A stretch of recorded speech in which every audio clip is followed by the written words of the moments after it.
పాలేరు ఆయకట్టు పరిధిలో సాగు చేసిన చెరుకు, వరి పంటలు ఎండిపోతూ ఉండడంతో నీటిని విడుదల చేయాలని పలుమార్లు అధికారులకు తెలిసినప్పటికీ రిజర్వాయర్లోని నీరు సరిపడా లేకపోవడంతో విడుదల చేయలేదు. పాత కాలువ కింద సాగు చేసిన రైతుల గేట్లు ఎత్తి నీటిని విడుదల చేశారు.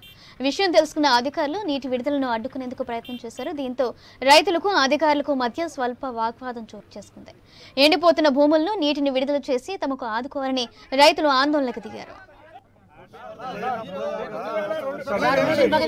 చెరువు పెట్టుకోవాలండి.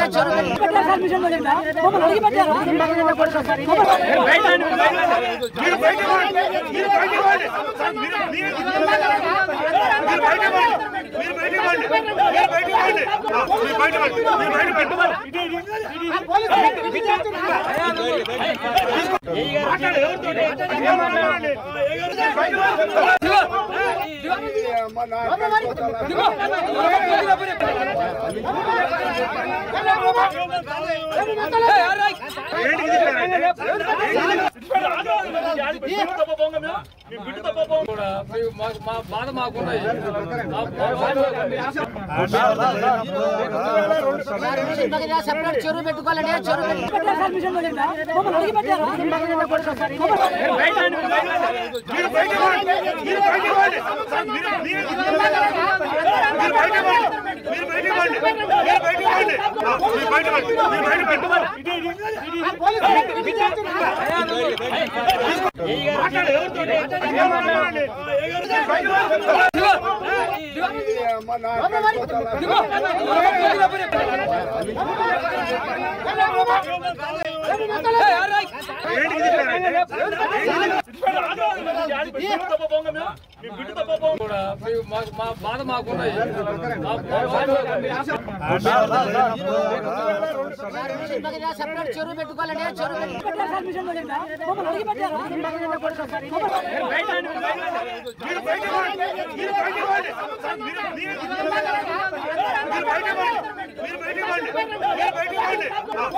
పాలేరు చెరువు పాలేరు పాత కాలువ నిర్మాణం జరిగింది. ఆనాటి నుండి నైజాం ప్రభుత్వంలో ఈ ప్రాజెక్టు నిర్మాణం జరిగింది.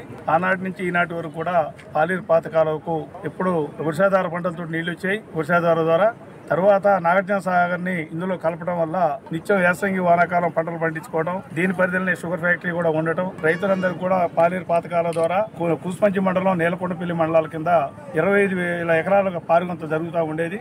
గతంలో మంత్రులుగా పనిచేసిన సంబాని చంద్రశేఖర్ గారు కానివ్వండి, తుమ్మల నాగేశ్వర గారు కానివ్వండి, అదేవిధంగా రామరెడ్డి వెంకటరెడ్డి గారు కానివ్వండి, ఈనాడు మళ్ళీ మన మంత్రి పొంగులేటి శ్రీనివాసరెడ్డి గారు పదికొచ్చేసరికి ఈ రోజున ఇక్కడ డ్యామ్ లో నీళ్లు లేవు. అయినా గానీ పాలేరు చెరువుని ఇరిగేషన్ కింద ఉంది కాబట్టి పాలేరు పాత కాలువకి వరుస తళ్ళు 1 నెల రోజులు ఇవ్వాలని చెప్పి